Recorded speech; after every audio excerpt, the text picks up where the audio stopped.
Hola chicos, literatura 168. Yo no sé si el número 27, la primera vez que lo oíste seguramente sería en la escuela de 9 por 3 o del 3 por 9 al estudiar la tabla. Pero te aseguro que a partir de ahora, con este rollo que te voy a dar, que no es un rollo en sí, pero bueno, de la generación del 27, una generación poética, lírica, que tomó el nombre del 27 por una fecha muy concreta que ahora mismo vamos a ver. Esta generación de bastantes poetas es una de las más prolíficas de la literatura española, que algunos, bueno, es la tercera generación del siglo XX. Había estado ya el modernismo, el novecentismo, y ahora viene la generación del 27. O sea, hay quien la llama, en vez de generación, de la tercera generación del siglo XX. ¿eh? Así la estudia uno de los libros de literatura que tengo yo aquí.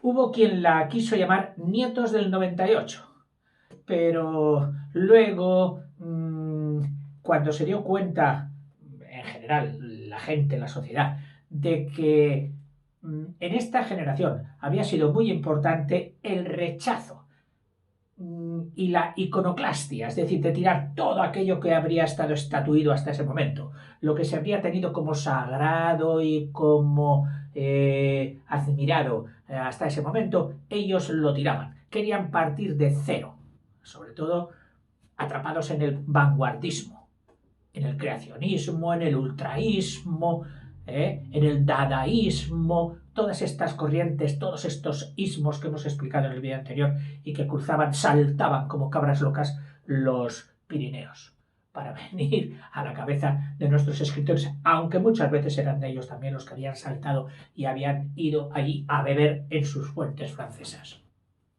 Bueno, pero en el tercer centenario de la muerte de un gran poeta español de Góngora, al que hasta entonces, tú dirás, bueno, ¿y qué? ¿A Góngora no lo tiraron? ¿Con Góngora no fueron un iconoclasta? Pues no, ¿sabes por qué? Porque ya al pobre Góngora lo habían vapuleado bastante históricamente, precisamente por lo abstracto y por lo hermético de su poesía. Entonces, como en toda juventud contestataria para ser buena juventud, de reacción, actuaron iconoclastamente con aquello que había estado encumbrado y salvadoramente, redentoramente con aquellos como Góngora que habían estado decaídos o pospuestos. Góngora ya sabes que era cordobés y en el tercer centenario ellos de su muerte en 1927 lo preparan con auténtico cariño, con publicaciones, con actos y sobre todo preparan un acto, evento diríamos hoy, de alfombras rojas en el Ateneo de Sevilla, donde desembarcan todos para hacerle un tumultuoso reconocimiento a Luis de Góngora. ¿Desde cuándo abarca la generación del 27? Bueno, pues lo normal es desde el principio del siglo, el modernismo se ocupa de la primera fase, de la segunda, el novecentismo, siempre, bueno, y el modernismo, el 98, el novecentismo, perdón que antes me olvidé en un recorrido sucinto que hice de trayectoria, me olvidé de 98 y eso es imperdonable, no, ahí está el 98. Fíjate que siempre hago intersecciones en fechas porque ya sabes que no suponen una ruptura total y facto de pasar, en tal fecha se pasa del modernismo al 98 y en tal de... No, ya sabemos que son elásticos estas uniones producidas en estas intersecciones. Artistas que empezaron en una, siguieron en otra, etcétera, etcétera. Aquí estaría el novecentismo, que si has de ponerle alguna fecha, ponle el del principio de la Guerra Mundial del 14, Y entonces, aquí estaría ahora nuestro 27 objeto del estudio de hoy. ¿Y qué fecha habría que poner? Bueno, el de la proclamación, el de la epifanía, por así decir, el de la demostración al mundo de que somos una generación, aquí estamos nosotros, eso fue en el 27, pero ellos realmente habían empezado y tienen producción consistente de grupo desde el final de la Guerra Mundial, tampoco de rígidamente, hasta el 31, proclamación de la República, y extensible al 36, final de la guerra, y luego, como todos vivieron bastante, tienen cada poeta tiene su final, pero muchos aspectos de estos ya los iremos viendo cuando veamos uno por uno los poetas. Pero si en ese periodo de encumbramiento del el éclaté, que llaman la explosión, que llaman los franceses, podríamos situarla desde el 20 hasta el 31. Es decir, que realmente es la década de los años 20. Que no sé si coincide con la de Charleston o no. No me los imagino bailando. No fueron muy dados a la farándula, como otros de por ahí, que sí, que estuvieron mucho en la farándula, en el teatro, en las tertulias, en las fiestas. Estos entre tertulias sí, pero fue un contacto entre ellos, como veremos, más intimista, no tan marcado, estereotipado como la famosa tertulia, que hasta bien llegado el 14 con Ramón Gómez de la Serna y su café El Pombo, fue como la capilla, la iglesia de la religión cultural, literaria de los españoles durante todos estos periodos. Bueno, los 8, por decir así, hay 8 nombres consagrados en la generación del 27. Voy a ver si te los pongo aquí. A ver, bueno, sí. Mira, te voy a poner solamente nombre y apellidos, o apellido principal, Gerardo Diego. Y te voy a poner el sitio de nacimiento y la fecha. O vamos a poner primero la fecha y luego el sitio de nacimiento. Gerardo Diego, que nace en el 86, con su fecha de muerte no me voy a meter porque la veremos cuando estudiemos uno por uno. Ahora es para que tengamos una visión de conjunto de quién es. Estaba tentado de haber seguido con características y todo esto sin hablarte de quién es. Pero es que es mucho más mnemotécnico, es decir, que te acuerdas más de las cosas cuando sabes de quién se dice, quién es el sujeto, de quién estoy hablando, de un señor de Santander que se llamaba Gerardo Diego, etcétera, etcétera, y que nació pues en el año 86, faltando 14 años para fin de siglo, de Santander, o sea, un periférico, uno del norte. Jorge Guillén, un castellano o castellano leonés en aquel tiempo, de Valladolid, tierra de Zorrilla, buen poeta también, nacido en el 93. Pedro Salinas,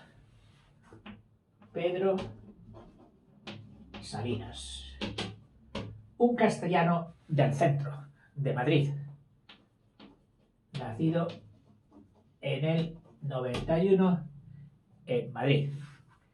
Y iniciamos ahora, casi todos ya, la tierra por excelencia del 27. ¿Cuál sería? Pues la de Herrera el Divino, la de Bécquer, nuestra querida Andalucía, que fue madre de casi todos, en fin, pero mayoría del 27. Si habría que poner algún regionalismo, tan encumbrados estaban los ismos en este aspecto de la procedencia, sí, Andalucía se lleva el gato al agua, porque tenemos, mira, a Rafael Alberti, un poquito el niño terrible de la generación del 27. También fue uno de los más jóvenes, porque nació ya en el 2, el siglo XX, donde iba a poner Cádiz, pero es que él tenía tan metido su pueblo, Puerto de Santa María, que es que no solo nació, sino que fue a morir también en el puerto de Santa María. Por eso, puerto de Santa María, pero bueno, pondremos aquí, evidentemente, que era provincia de Cádiz. El Federico García Lorca, granadino, nacido en el 98, el año que dio título a una de las generaciones precedentes. Vicente Alexandre,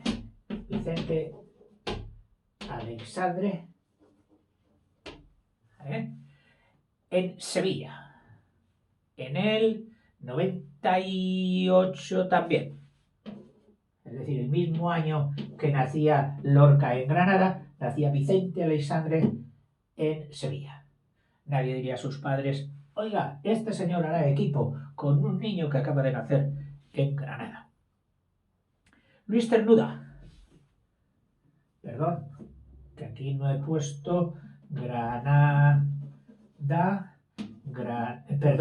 Sevilla. Y este otro que viene ahora, Luis Cernuda,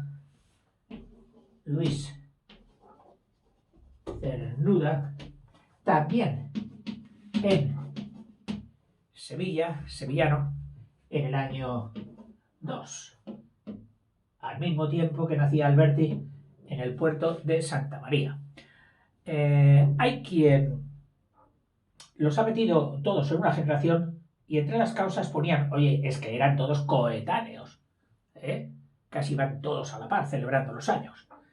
Y Dámaso Alonso,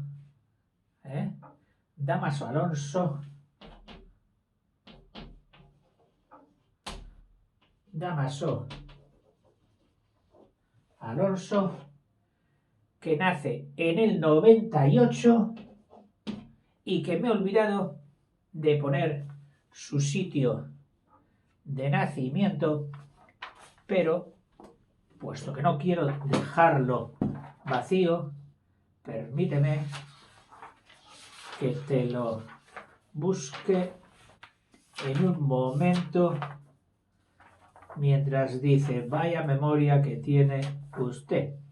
A ver, Dámaso Alonso en Madrid también. En Madrid. Igual que Pedro Salinas. Dámaso Alonso y Pedro Salinas en los madriles. Que en realidad, en cuanto a su procedencia, en cuanto a su prurito de hacer patria chica, que fueron muy honorables y considerados, porque ellos fueron serios, no como las etapas anteriores, sobre todo los de los novecentistas y Ramón Gómez de la Serna. No, ellos fueron chicos aplicados y serios. En un principio pasaron una adolescencia metida con los vanguardismos, pero luego, cuando les entró la madurez, fueron todos muy respetuosos. Pero respecto a regionalismo, sitio de procedencia y tal, todos estaban enamorados de Madrid.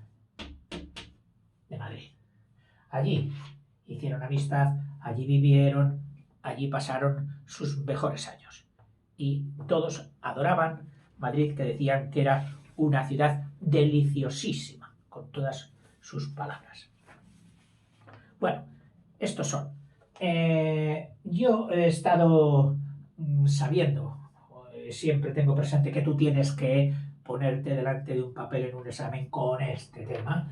Digo, ¿y si les hiciera una palabra mnemotécnica con el nombre o con los apellidos? Pero estuve haciendo determinadas combinaciones y no me salían una palabra suficientemente recordable, eufónica, es decir, de buen sonido, como para aprendértela y tener ahí los 8 principales. Pero bueno, es algo en que tú jugando puedes hacerlo. Qué sé yo, por ponerte un ejemplo de cómo podrías empezar, pues si sigues este orden, pues sería die, primera sílaba. Gui, diegui, dieguisa, y luego a Lorca, fundiendo la L de Alberti con la L de Lorca, aloralei, cerda, ala, aloralei cerda. Y ahí, luego, pensándolo tú, descomponiéndote, tendrías tu palabra mnemotécnica con los 8 principales del 27. ¿Y por qué digo principales? Porque hay libros, bueno, hay autores, hay críticos literarios. Aquí tenemos el ejemplo de 2, que unos meten a más, y al meter a más es cuando disienten. Por ejemplo, para Ramoneda, mi amigo, el del libro gordo, pues él incluye casi con pleno derecho a Manuel. Yo solo te los voy a nombrar, ni siquiera te los voy a poner aquí. Pero que sepas que a lo mejor en tu libro de texto, pues sí que van a estar estos y el profe también te va a exigir estudiarlo. Bueno, pues Manuel Altolaguirre, malagueño, que nacido en el 5, Emilio Prados, también malagueño, nacido en el 89, Fernando Villalón, nacido en Morón, que sabes que pertenece a Sevilla, en el 81, y hay otros también que todavía ponen a José María Hinojosa, en Málaga, en 1904, y uno, también por el norte, al lado de Santander, en Bilbao, Juan Larrea, nacido en el 95. Estos nombres, te los repito solo una vez, ya que no vamos luego a extendernos con ellos en un vídeo individual para cada uno. Manuel Altolaguirre, Emilio Prados, Fernando Villalón, José María Hinojosa y Juan Larrea. Y aquí no acaba la lista. Todavía habrá críticos literarios que te metan también a otros. Bueno, ¿qué causas motivaron o impulsaron a este nacimiento global de lírica, de poesía? Bueno, por una parte yo les había hecho una familia que alegóricamente también y con un poquito de humor, que siempre es buen condimento para todo y más para la clase, porque si no resultan aburridas y no hay peor veneno de la docencia que el aburrimiento. ¿A qué me das la razón? Aburrirse es mortal. Debería estar prohibido. Profesor que aburra, o cambia usted, o lo nombramos sepulturero. Bueno, pues mira, esta generación tuvo un abuelito, un abuelo o un ascendiente que sería nuestro gran Góngora, en el que se volcaron en redimirlo, en imitarle, en la poesía pura.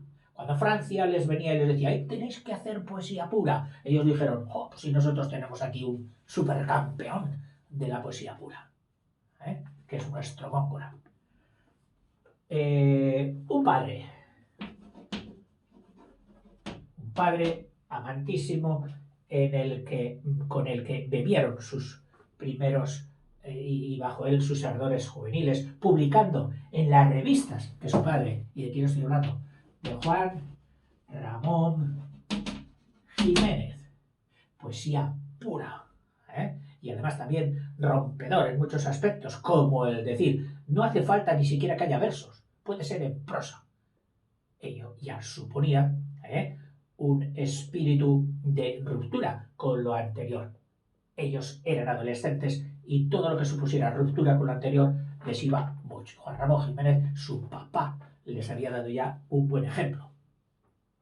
Luego, un amigote de adolescencia, informal, iconoclasta, tendente a lo absurdo, al ripio, al humor, a reírse de todo. ¿De quién estoy hablando? Pues ya sabes que te sonará todavía la oreja de el amigote de adolescencia que fue Ramón Gómez de la Serna, el que se tomaba la vida en todo menos en serio, con sus greguerías, etc.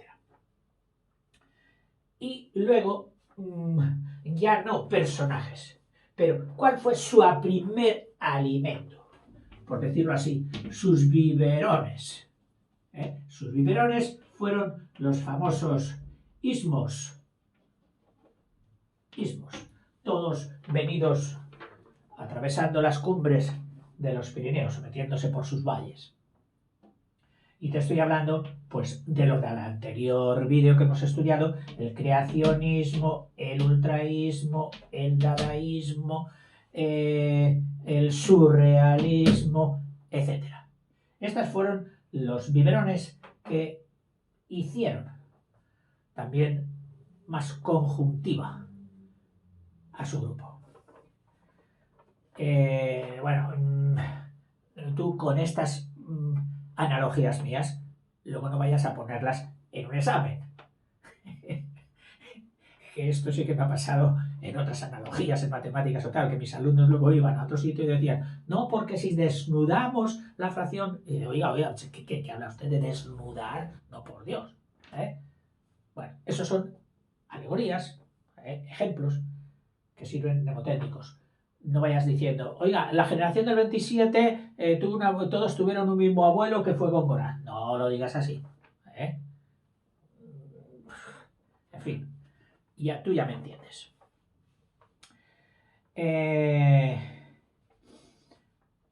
Vamos a ver.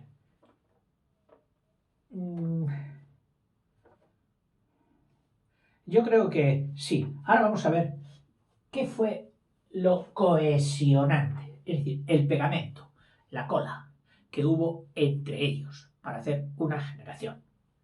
Pues mira, podríamos llamarlo ganchos o lazos, lazos cohesionantes, nexos. Mira, la amistad. Es que eran amigos, era un grupo de amigos bien avenidos. En los otros movimientos anteriores habíamos visto que dentro del 98 había quien se tiraba puñales. Y dentro del novecentismo, pues ahora no me pidas hacer un recuerdo rápido, pero seguro también que hubo quien echaba todo menos los tejos a alguno de sus coetáneos. Aquí no. Bien avenidos. Una amistad que se llevaba no solo en contactos personales, y cuando no estaban juntos, por correspondencia. Yo creo que si llega a ser hoy, habrían estado todo el día, por supuesto, habrían hecho un grupo de WhatsApp y todo el día, clic. Oye, sí, esto, lo otro, hoy les habría encantado. Esto es para que deis gracias de estar en los tiempos que estamos, donde te permiten llevar vida social con mucha gente querida, de una forma fácil. Y no mandando cartas, que había que ponerte, sacar el papel, la pluma, escribir y luego comprar el sello e ir al correo y esperar días y días a ver si volvía otra carta. Hoy no, hoy es automático. Así que da gracias. A correspondencia. Escribieron incluso algunos de unos de otros, recíprocamente, semblanzas, es decir, descripciones de la personalidad de nosotros. Hicieron actos conjuntos, eventos,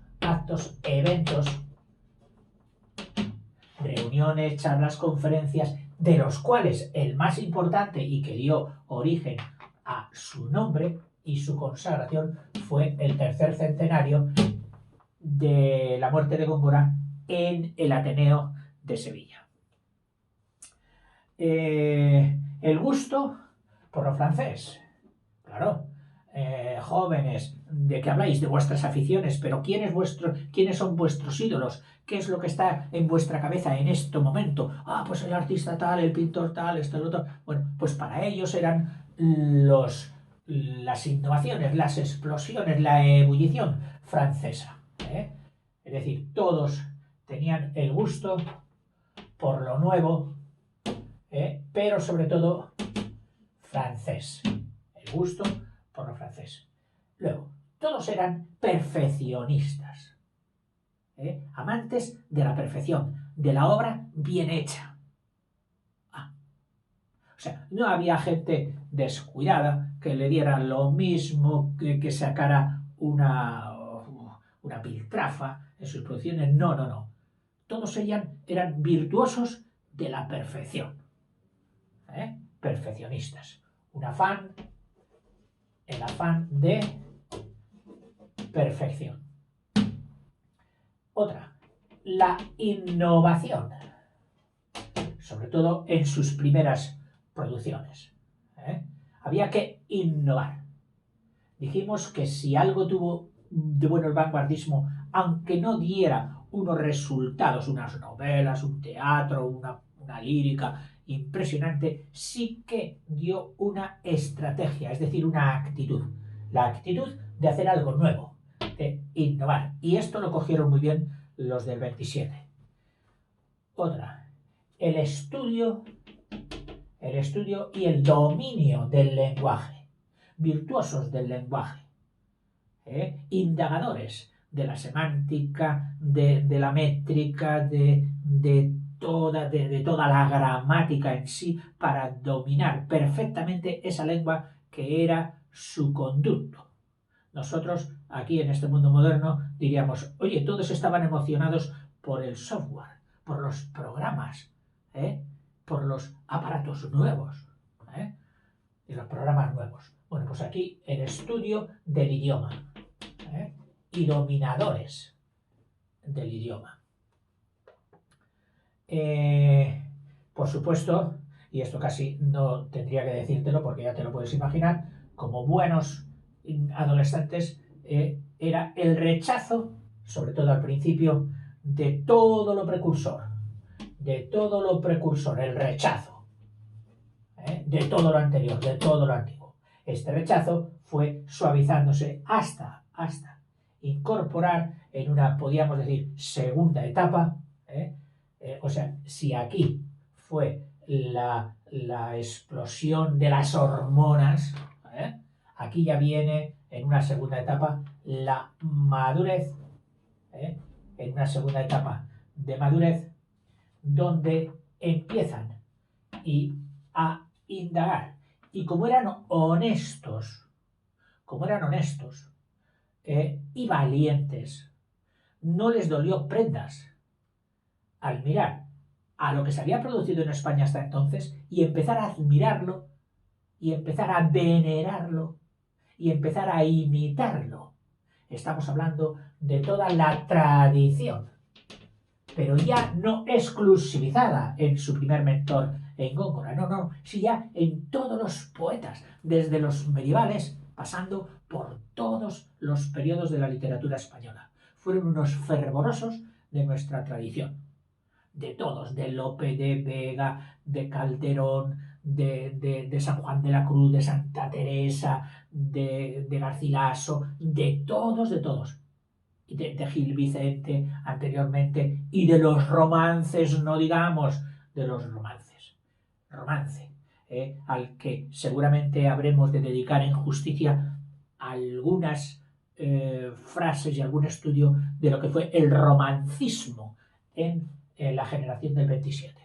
Siempre que un movimiento literario está íntimamente intrincado con un cambio social, aparece una métrica, una forma literaria capaz de reunir en sí misma, en sus letras, en sus versos y en su estructura, un lirismo y al mismo tiempo una comunicación. Lirismo más comunicación. Y eso se había dado desde la Edad Media, desde el nacimiento de nuestra lengua, en el romance. Y cada vez que hay esto, aparece de nuevo el romance. ¿Por qué? Porque si yo quiero entroncar con el pueblo, quiero hablar con el pueblo, comunicarme con él, no hay nada como el romance, donde al mismo tiempo se siente y se cuenta y se siente, con el romance. Y sus críticos, todos, coinciden en que el mayor acierto de la generación del 27 fue una auténtica suma o combinación de lo nuevo, de la innovación, con lo tradicional. Y aquí es donde hasta que no unieron sus novedades, sus ismos, con lo tradicional, no fueron tan productivos, tan importantes, tan densos, tan maduros. De forma que hoy la generación del 27, todavía en nuestra época, tiene una repercusión enorme. Tú fíjate, los nombres que te he dicho antes siguen sonando en la sociedad. Bueno, y aquí voy a hacer un apartado, como un alto en este vídeo, y seguiré luego porque no sé si estáis oyendo que mi vecino ya ha iniciado su entreno del saxo y hoy le toca. Hoy es su día, pero no pasa nada. Si el vídeo va a seguir luego. Hasta ahora.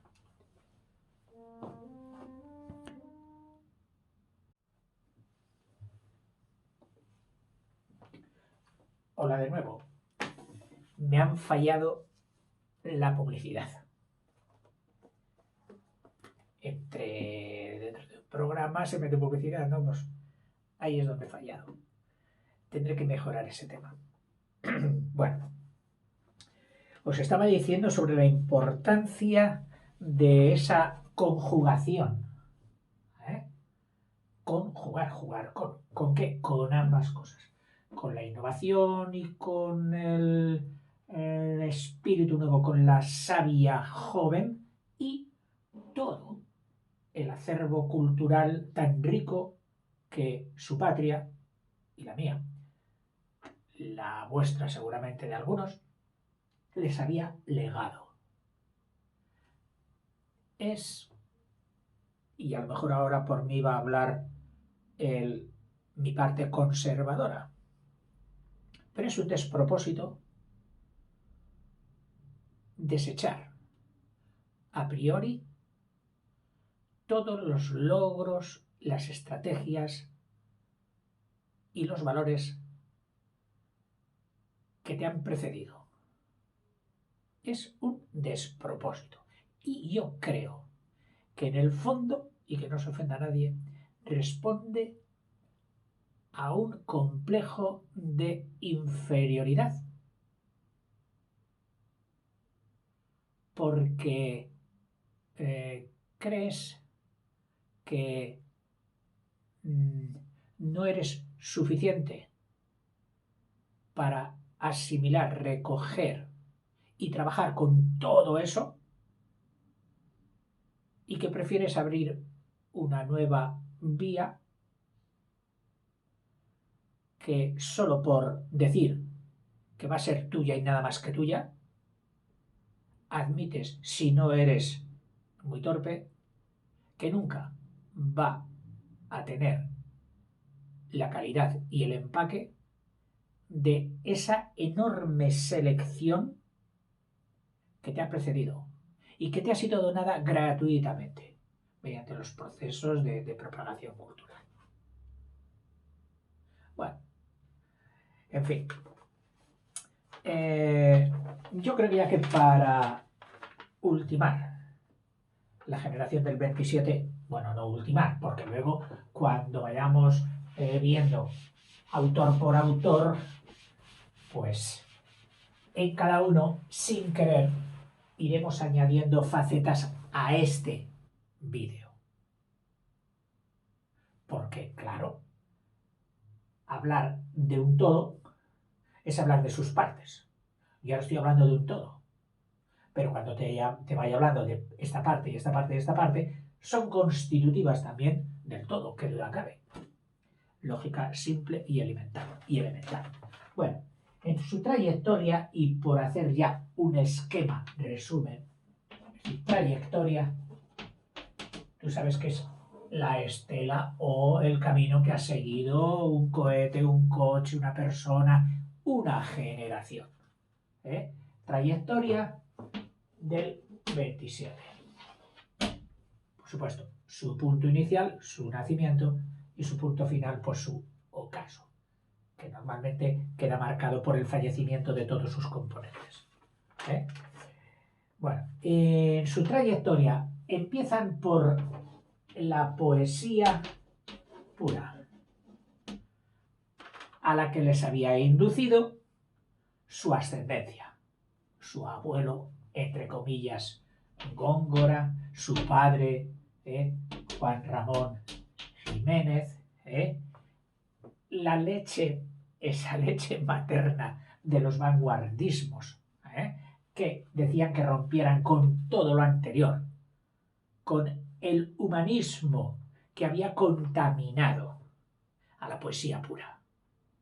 La poesía era digna de verse sola, incontaminada, lejos de lo humano, de los vicios y de lo cutre y de lo infesto que puede tener la humanidad. Sacarla de ahí. Bueno, claro, pues, muy bien, nos la sacaron, pero nos han hecho unos textos de poesía pura, que veremos en bastante, por no decir en todos, de los comienzos de cada autor, que es incomprensible. Alguno dirá, bueno, incomprensible para usted. Tiene razón, para mí, humildemente lo admito. Seguramente, escarbando mucho, haciendo labor de zapa o de minería, lográsemos encontrar ahí un hilo conductor de cierta trama. Pero si es que ellos mismos decían que aquí negaban lo anecdótico, negaban lo dramático, negaban la narración total. Claro, en alguien que te dice, yo estoy contra la anécdota, contra esto, contra tal, de lo menos que te quedan ganas es de tratar de encontrar en él algo de eso. Lo lees una vez, 2 veces, no entiendo nada, bueno, pues qué bien. Me voy a quedar con la figura de las palabras, incluso me voy a quedar con, mira, qué simpáticos estos caligramas que hicieron. Fíjate cómo aparecen las palabras repartidas, oye, qué bonito en el papel. Muy bien, pero a mí, y descubro mi ignorancia, me resultan totalmente impenetrables. En fin. Y esta era su primera etapa. Empezaron ahí.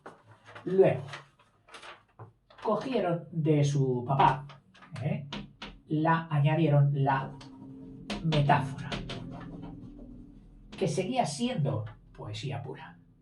Pero en la metáfora, ya sabes tú que hay 2, punto de partida y punto final. Una parte figurada, la perla, y otra parte real, la lágrima. Esta lágrima da humanidad. Aquí habían negado todo lo humano.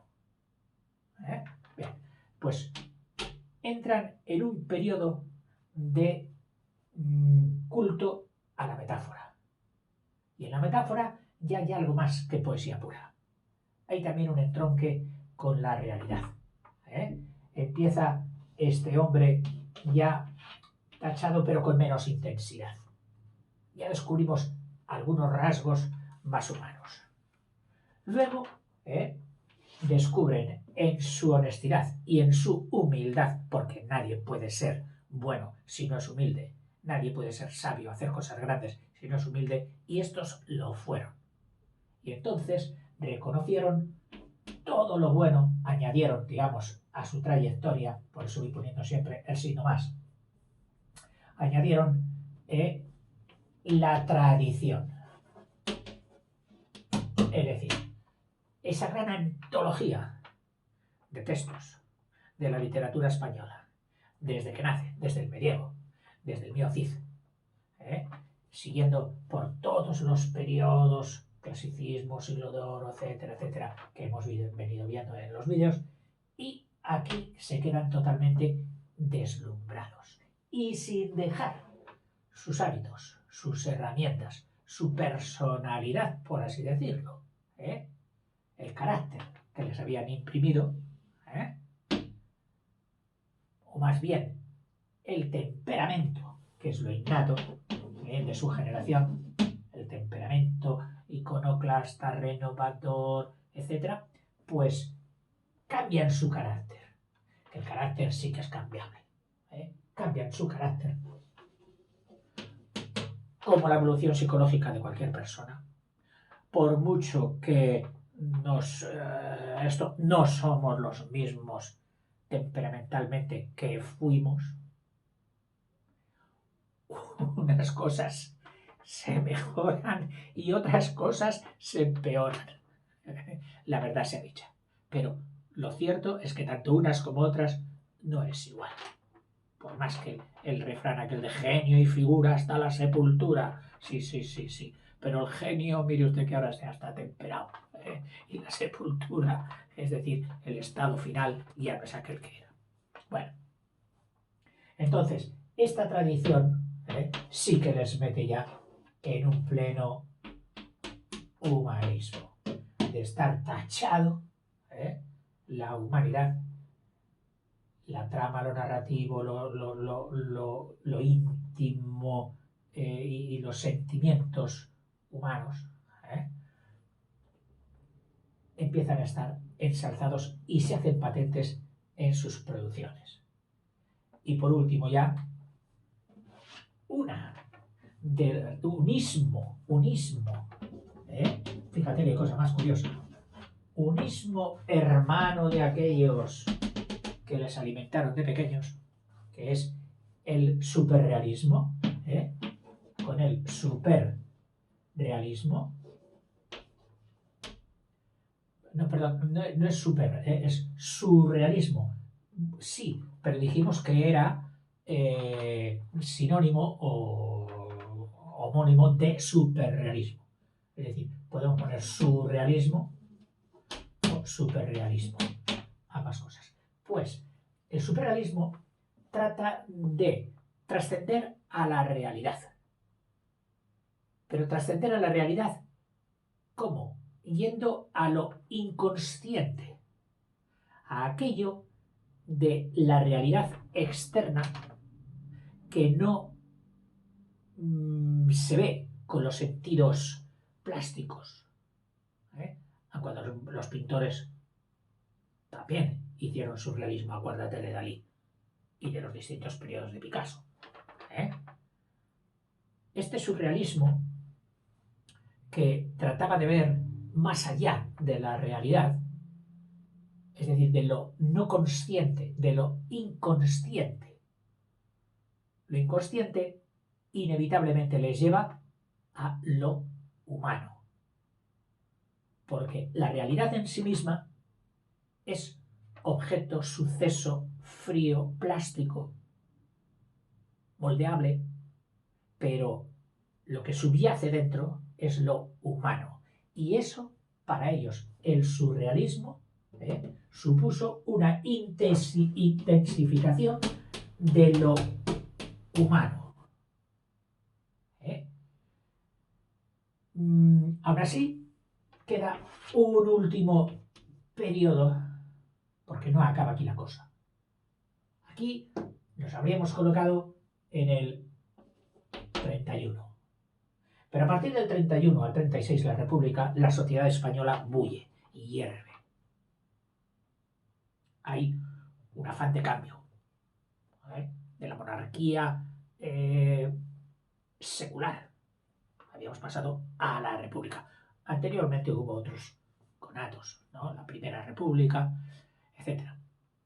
Pero la Segunda República tuvo tiempo ya suficiente, 5 años, antes de la guerra 31 a 36, para manifestarse de una forma, vamos a decir, plena. Pero al decir plena no decimos ni perfecta ni satisfactoria a los ojos de todos los españoles. Entonces pasó lo que pasó, la confrontación y la triste contienda. Ahí sus emociones parten totalmente de supuestos humanos 100%. Es decir, ya ahí es el hombre el que domina plenamente, con sus pasiones, con sus pensamientos, con sus ideas, con sus odios, con sus amores. No fue cogido, igual, toda esta trayectoria es una trayectoria generalizada de toda la generación. Pero luego veremos en qué medida, es decir, podríamos decir que esto es una onda de banda ancha. Por aquí cabe todo, lo de todos. Pero luego cogeremos la onda particular, la frecuencia particular de cada escritor y miraremos a ver por dónde discurrió su trayectoria personal y única, individual. En fin, me gustaría ya solo aludir, por poner algo en boca de ellos. Tenemos unos monstruos de la comunicación, que son la generación del 27, dejemos que alguien de ellos nos diga algo de este grupo, de esta generación. Y he cogido aquí dos ejemplos. El romancismo y el siglo XX, que es de Pedro Salinas. Dice, el siglo XX es un extraordinario siglo romancista, es decir, de romances. Por razones que pondremos numeradas para mayor claridad. Primero, por el gran número de poetas que usan el romance. Por la calidad de estos poetas, ya que ninguno de los buenos falta en la lista de romancistas. O sea, todos los buenos, para él, indudablemente serían estos 8, incluido él, con modestia, pero dice, ninguno ha fallado en la lista de los que han escrito romances. Tercero, por el valor de la poesía que produjeron empleando esa forma, haciendo romance.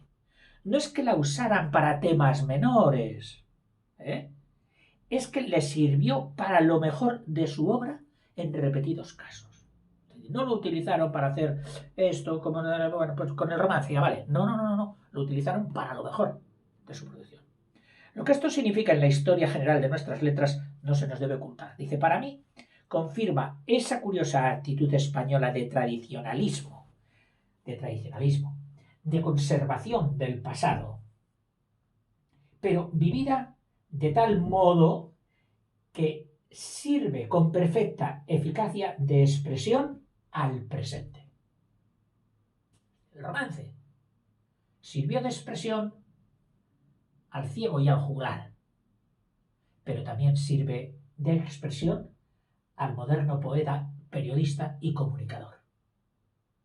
El siglo XX trae mutaciones profundas a la creación literaria.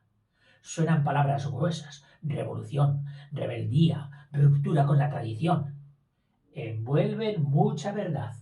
En esa borrasca histórica de los espíritus se repudia a los viejos pilotos, a los que mandaron hasta aquí. Se desgarran cartas de marear que sirvieron para los rumbos. Hoy decimos, ya los mares no son los mismos. Y rompemos esas cartas. Pero los españoles del 98, la generación del 98, y sus hijos no se deshacen del romance. Fíjate que de alguna manera está diciendo que estos eran como hijos de los del 98. Con lo que muchos no estuvieron de acuerdo, pero fue otra de las formas como se intentó llamar a la generación del 27. Los hijos del 98. Bueno, sigo. Y sus hijos no se deshacen del romance como si fuese obra muerta. Lo sienten sólido, siempre firme y ofrecido a todos los rumbos nuevos, y en sus flancos seculares, con sus velas enteras, se salvan, y lo salvan, como si el romance estuviese desde hace siglos brindándose atrayente y misterioso al poeta que lo mira desde la orilla, desde la ribera, diciéndole que hay un modo de cantar, una canción que sólo se revela a quien conmigo va, que es una frase célebre célebre de uno de estos poetas, me parece que de Alberti, no me hagas caso. Esta atadura tan hispánica del romance, de lo tradicional y lo... Mira, esta atadura extenexo que te hablé antes, hispánica, de lo tradicional y lo innovador. La anuda el romance del siglo XX con sin igual firmeza y cumple, como debe cumplir toda generación de hombres u obras, su papel. Conservar y añadir. Las dos cosas. Lo que añade el romance novecentista a sus antepasados, ya lo hemos visto.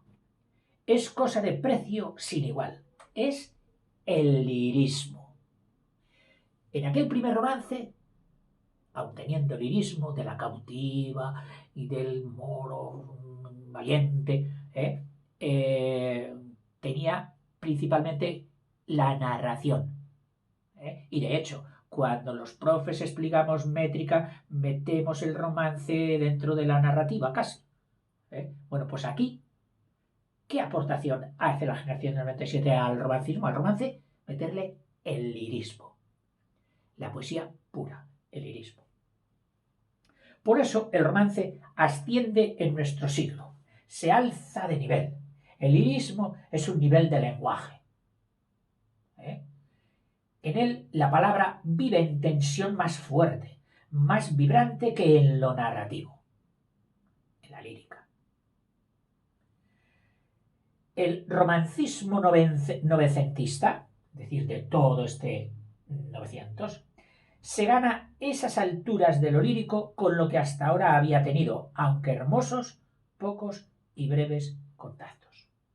Es decir, no vamos a negar que el romance anterior no fue lírico, sí, pero dice que no fueron muchos, que más bien fueron pocos, aunque muy bonitos contactos. Lo gana por esa vena innata del lirismo que en sí lleva el romance, la que sintieron misteriosamente desde el siglo XV hasta Espronceda varios poetas, sin laborearla hasta lo último. Correspondía al siglo XX ahondar sin tregua en los filones líricos del romance y lograr con sus afanes lo más precioso de la vieja mina de la tradición. Y ahora otra, dice Damaso Alonso, dice Góngora entre sus dos centenarios. Vamos a ver. Dice, aquí esta lectura o este texto es ya posterior, es decir, Damaso Alonso lo escribe desde un pasado mucho más cercano a nosotros, mirando hacia lo que había sido la generación suya y de sus compañeros. Y nos hace un poquito de crítica literaria. Vamos a ver qué opina él. Dice, ¿cuán lejos ya los entusiasmos del 27? Salíamos los jóvenes de entonces a luchar contra una injusticia, a vitalizar todo un vasto sector olvidado o escarnecido de la literatura de nuestra lengua. Se está refiriendo a Góngora, que ya te dije que había recibido muchos palos. Creo que mi generación cumplió una misión generosa de justicia. Lo rescatamos, hicimos justicia. Participamos ampliamente en un movimiento, anterior ya a nosotros, pero que nosotros fomentamos grandemente. El gusto por la poesía popular y por las canciones populares. A un mismo tiempo traíamos hasta el público el entusiasmo por Gil Vicente, tan entrañado en la popularidad medieval, y rehabilitábamos la memoria de don Luis de Góngora, cima de artificiosa aristocracia. Cima de artificiosa aristocracia. La juventud actual, es decir, refiriéndose a los que le han sucedido ya, porque él ya aquí ya es madurito, pues la juventud actual quizá no lo pueda comprender, porque todo esto hoy parece fácil. Pero entonces era remar contracorriente. Todos los poetas del grupo, en nuestras reuniones, en cafés o en casa de algún amigo, hablábamos de Góngora, discutíamos pasajes. Queríamos también preparar la defensa contra feroces enemigos. Estábamos indignados porque la Academia no había querido celebrar el centenario del poeta. Eso era, por lo menos, el rumor que había llegado a nosotros. Alguien había dicho en ella que Góngora era un poeta lascivo. Sigo. Los supuestos, y aquí al decir lascivo, está echando una puya al moralismo conservador, al moralismo católico. Y que por eso no había que celebrar efemérides ni centenarios de el tal Góngora. Los supuestos enemigos se redujeron a bien poco. Un pseudo erudito conocido por su genio, y aquí yo no sé a quién se refiere, pero seguramente que los más avezados en literatura sí que sabrán quién fue este pseudo falso erudito conocido por su genio atrabiliario, publicó unos cuantos artículos contra Góngora y contra nosotros. Queríamos organizar actos para la celebración del centenario. Escribimos cartas firmadas por todos nosotros a varios de los maestros literarios de entonces. Las contestaciones a esas cartas fueron casi todas negativas. Quisimos hacer una biblioteca del centenario en la que se publicaran las obras de Góngora y otras en su honor. Yo preparé la edición de Las Soledades y mi libro tuvo un éxito mundial, con muchas reseñas en España, Europa y América. Gerardo Diego reunió su preciosa antología poética en honor de Góngora, que es un excelente índice del influjo del poeta a través de siglos de poesía española. Cosío publicó una pulcra edición de los romances. Salinas, Guillén y Alfonso Reyes se comprometieron a editar los sonetos, las octavas y las letrillas del poeta, pero no lo hicieron. El centenario de Góngora en 1927 fue una explosión de entusiasmo juvenil. Los jóvenes de entonces nos sentíamos cerca de algunos de los problemas estéticos que habían ocupado a Góngora. Estaba en el ambiente europeo la cuestión de la pureza literaria. Se trataba de eliminar del poema toda ganga, todo elemento no poético. Nos preocupaba también la imagen. En la imagen íbamos detrás del movimiento ultraísta, en el que alguno, Gerardo Diego, había participado ya. Ese movimiento había sido estridentista, es decir, rechinante, estridentista. Y ahora, en los años inmediatamente anteriores al 1927, nada de estridentismo. Se trataba de trabajar perfectamente en pureza y fervor, de eliminar del poema elementos reales y dejar todos los metafóricos. Ya habían hecho un paso más. Dice, de trabajar perfectamente en pureza y fervor, de eliminar del poema elementos reales y dejar todos los metafóricos, pero de tal modo que éstos satisficieran a la inteligencia con el sello de lo logrado. Es decir, que fuera algo consistente, algo que a cualquier persona inteligente dijera: aquí hay sustancia, contenido, fundamento, trabajo y belleza. Y eso sí que ellos eran trabajadores de la lengua, de la página, hasta lograr una perfección. Bueno, generación del 27, aquí os dejo. Espero haberos ayudado un poquito y, por supuesto, y parezco repetitivo, no dejéis de investigar. Buscad más páginas, más vídeos, más blogs. Hasta luego.